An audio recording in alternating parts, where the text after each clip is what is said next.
Finally here, the longly awaited third studio album, Froot by Marina and the Diamonds, and here is my review.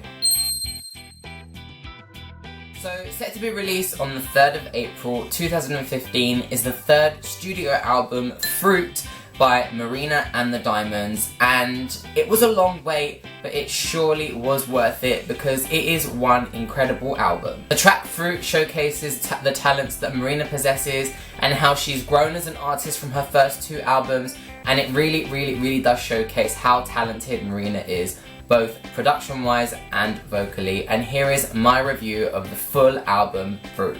So the first track, I've reviewed this one already as it was one of the Fruit of the Months, and it is Happy, as I said in my review that you can check out here. It is one of the traditional sounding Marina piano ballads, which just features a piano and Marina's vocals. Track number 2 and the first Fruit of the Month is Froot, and as I said in my review, which you can also see here, it is one of the top favourites, and it is a very 60s sounding disco upbeat track. Track number 3 and the third Fruit of the Month, I'm a Ruin, which I've also reviewed here, is another very mellow piano track that Marina's done, but it has a very amazing eerie chorus to it, and it really is addictive. Track number 4, Blue, is an electronic indie sounding track which really does remind you of summer. It's carefree and it is definitely one of those hairbrush karaoke tracks. Track number 5 is Forget, and here is my prediction that this is going to be the firm fan favourite of the album. It's upbeat, it's a pop electro track with big pop choruses and electro guitar melodies. Track number 6, Gold, is another carefree summer sounding track.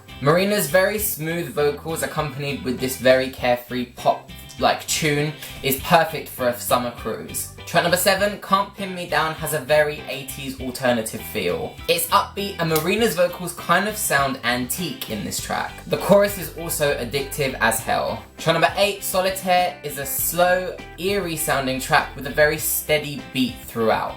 Track number 9, Better Than That, is fast paced, it features some very funky guitar riffs and has a very rock and roll feel. Track number 10, Weeds, is an electronic ballad with a very smooth vibe, and in this track Marina's vocals really do shine. Track number 11, Savages, is one of those building tracks that you don't know where it's going to go. It starts off with an electronic drum beat that sounds very like low, and you don't know whether it's going to be a big song or whether it's going to be a very like slow song, but then it just pulses into this big pop chorus, and this is another really addictive sounding track. One standout feature in Savages is right at the end when Marina does her like banshee-esque wail that she's very famous for doing. I love it when she does that, it sounds so mystic, her vocals are so unique, and this track really showcases them at the end. And finally, Immortal. It's a very interesting way to end this album because it's filled with a lot of upbeat tracks, but then you get to Immortal, which is a very slow sounding track. I reviewed this one in full here as well. It's very slow and it's got a very powerful message behind this track. So where do I even begin with Froot? This album really is incredible and it has delivered.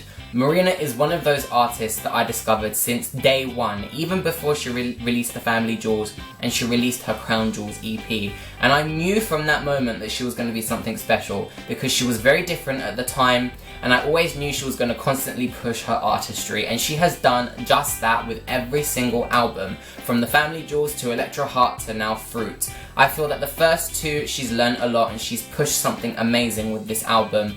I feel that Froot is the perfect mixture of the two, the Family Jewels and Electra Heart together. Not in sense of what they sound like, but she's taken the rawness that was the Family Jewels and the productions that was in Electra Heart and merged them together to show that she can really produce something coherent and something big. And Froot is that.